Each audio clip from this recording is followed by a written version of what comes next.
வணக்கம்.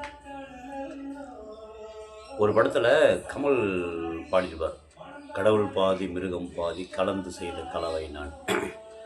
அந்த மாதிரி தான் நம்ம எல்லாருக்குள்ளவே ரெண்டு விதமான கேரக்டர் இருக்கும். ஒன்று வந்து கரெக்டானதை சொல்லிக்கிட்டே இருக்கும், இன்னொன்று அது கரெக்டு தான், பட் இப்போ இருக்க சூழ்நிலைக்கு அது ஒத்து வராது, நம்ம இதை வந்து இந்த முறை மட்டும் மாற்றிக்கலான்னு சொல்லி ஏடாகூடமாக பேசும். இது வந்து எல்லாருக்குள்ளேயுமே இருக்கும் இந்த கேரக்டர். அந்த மாதிரி தான் ஒரு ஊரில் ஒரு அழகான காடு இருந்தது. அந்த காடில் வந்து ஒரு விசித்திரமான பறவை இருந்தது. அந்த பறவைக்குள்ளே என்னென்னா ஒரே உடம்பு ஆனால் ரெண்டு தலை.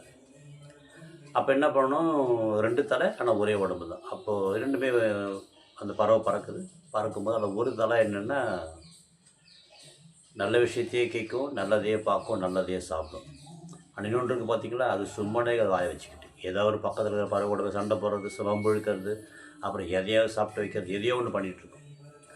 ரெண்டுமே ஒரே உடம்பு தான்றதுனால அந்த நல்ல பறவை என்ன பண்ணுறது, நல்ல தலை என்ன பண்ணுறது, ஒரு நாள் வந்து பொறுக்காமல், ஏன் இப்படிலாம் பண்ணுற, நீ கண்ட சாப்பிட்ற, கண்டதெல்லாம் வந்து இப்போ வம்பு இழுத்துட்டு வந்துடுற நீ. ஆனால் அவஸ்தைன்னு பார்த்தீங்கன்னா உடம்பு ஒரே உடம்பு தானே, ரொம்ப அவஸ்தையாக இருக்குது, அந்த மாதிரிலாம் பண்ணாதானின்னு சொல்லி இது வந்து திட்டுது, அப்புறம் வருத்தப்படுது, அட்வைஸ் பண்ணுது. இது ஒரு ஸ்டேஜில் என்ன ஆகி போச்சுன்னா, அந்த இன்னொரு தலை இருக்கு இல்லையா, அந்த தலை கோவம் அதிகமாக போச்சு. கோவம் வந்து தலைக்கு ஏறி போய் அது என்ன பண்ணுது, உன்னை என்ன பண்ணுறோம் பாருங்கள், நேராக போயிட்டு ரொம்ப அதிகமான ஒரு விஷம் இருக்கிற ஒரு கொட்டையை எடுத்து சாப்பிட்டுடுது. அதோட ஒரே நோக்கம் என்னென்னா, இது என்னை திட்டிடுச்சு, இப்போ நான் அதை பழி வாங்கணும் அப்படின்ற மாதிரி இது அந்த ஒரு இதில் போய் சாப்பிட்டுடுச்சு. இது கத்திக்கிட்டே இருக்குது, அதை சாப்பிடாதுன்னு சொல்லுது, ஆனால் வந்து அது சாப்பிட்டுடுச்சு. ஆனால் கடைசியில் நஷ்டம் யாருக்கு அப்படின்னா, ரெண்டுக்கும் ஒரே உடம்பு தானே, அந்த பறவை வந்து கடைசியில் ரொம்ப இறந்தே போச்சு. இதே மாதிரி தான் நாம் சரி எல்லா விஷயத்துலையுமே நமக்குள்ளே இருக்கிற ஒரு நல்லது இருக்குது, ரெண்டு கெட்டது சொன்ன பார்த்திங்கன்னா, அந்த நல்ல விஷயம் சொல்லிக்கிட்டே இருக்கும். இதை பார்க்காத, இதை சாப்பிடாத, இதை செய்யாத, இந்த இடத்துல வந்து ரெஸ்பாண்ட் பண்ணு, ரியாக்ட் பண்ணாத, சொல்லிக்கிட்டே இருக்கும்.